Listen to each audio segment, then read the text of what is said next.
British, yeah, under Ian Smith. They refuse one man, one vote. They refuse the blacks to vote. The same British, the Scottish. Today they're here talking about now they are telling us that, Jammeh is not good. Now compare the two. Other chiefs from the West Coast region, as was in Banjul, expressed regret that the Gambia didn't quit from the Commonwealth earlier, but hailed President Jammeh for the intervention. Yeah, it is necessary because the way we joined the Commonwealth was not even fair, because our people were forced to go to war, and they were forced to send to Burma. They have to walk on from Sierra Leone to the port of Pemba in Tanzania to cross to Burma, to cross the Indian Ocean to Burma. So the way we join the Commonwealth is not even fair, you see?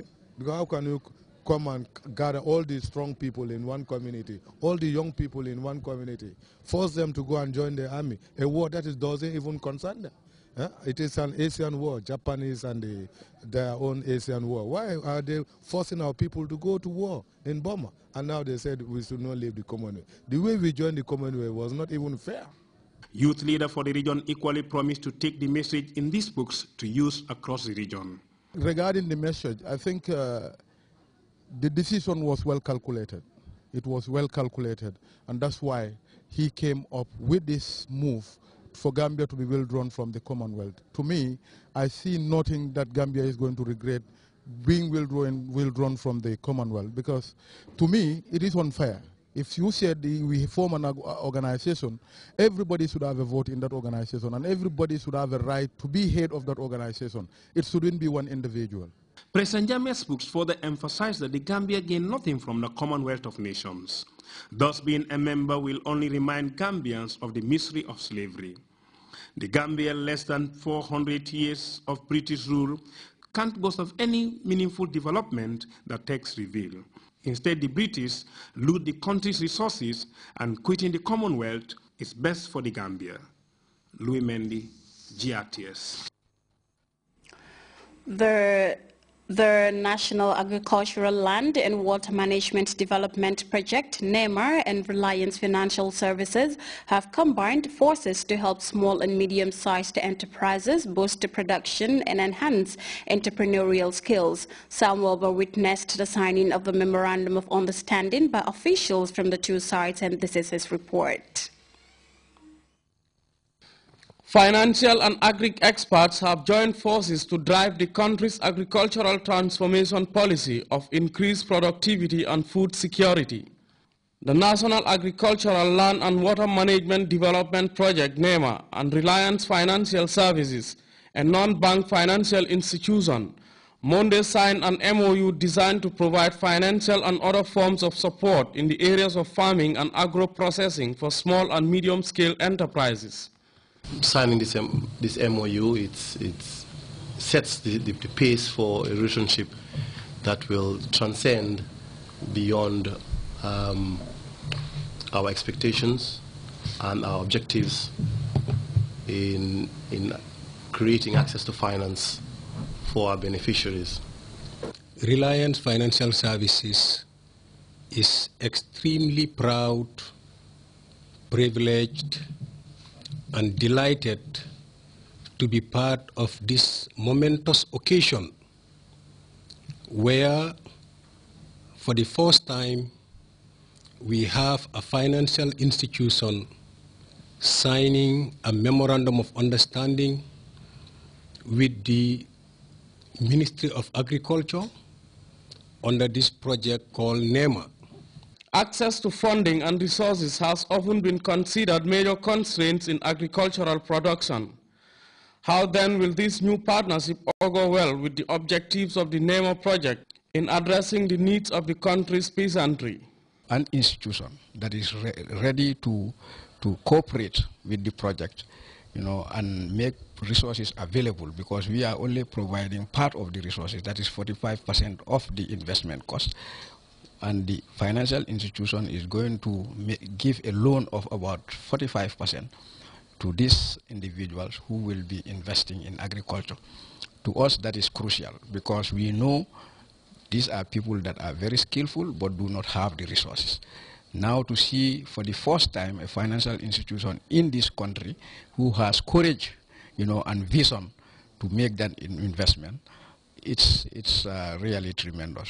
If we measure how much agriculture contributes to the gross domestic product of the Gambia, it is around 30%. This is what the statistics tell us. But how much are the conventional commercial banks providing to the agri sector to ensure that there are viable projects, to ensure that farmers are able to boost their earning levels? As financial industries gradually shift attention to agribusiness in line with the Maputo Declaration, the signing of the MOU could usher in exponential growth for local entrepreneurs who could henceforth access loan facilities easily. By providing asset acquisition loans at attractive interest, rates will be solely drive our economy to higher heights to not only compete with frontier markets but join in the big ranks like Brazil, Russia, India, China, South Africa as an emerging market. Okay, the government of the Gambia ensures that smallholder farmers, especially women and youths, can access new sources of credit and equity, and they are not squeezed out by large businesses like agribusinesses. While almost 40% of the continent's food needs are said to be imported, the government continues to invest heavily in promoting the interests of farmers, especially women and youth, through purposeful programs and initiatives. The National Agricultural Land and Water Management Development Project, that is NEMA, is creating such opportunities for small and medium-sized enterprises to upscale and increase production by providing access to finance for equipment, acquisition, build their technical capacity, and invest in the infrastructure of land and water systems where it is most needed. Of recent, we were invited as a project, all the projects within the ministry, we were invited at the office of the Vice President to sit down with women councillors and youth to thrust out ways as to how we can get them involved in what we are doing. The signing of the Value Chain Enhancement Agreement further demonstrates the resolve by the private sector to join the government's Green Offensive initiative. And with this and similar more developments to come, the country may have nothing to do with imported food in the future. Samuel Ba, GRTS. Gambia Revenue Authority is training 20 of its senior and up-and-coming managers. The 10-day capacity enhancement exercise held under the auspices of World Customs Organization focuses on leadership and management development. Rahibi Tay has the details in this report. Considering the relevance of capacity enhancement, especially in the areas of leadership and management, the Gambia Revenue Authority, in collaboration with the World Customs Organization and funding from the World Bank, is offering training to 20 senior staff and upcoming managers to ensure effective discharge of the Revenue House duties. This is not the first time the Gambia Revenue Authority is benefiting from the World Customs Organization since its establishment, a relationship that received plaudits from Yankuba Dabo. He sounded optimistic that the training will yield positive service delivery on the part of the staff. This training workshop could not have come at a more appropriate time, given the fact that the authority places capacity building in leadership and management as one of its highest priorities. As desired by the organizers. The participants are mixed experience staff, and we strongly believe that at the end of the workshop, all participants would refresh and acquire new skills to improve on their management and leadership roles. Investment in people is considered to be key, and in the case of the Gambia, it can help to increase sustainable custom development.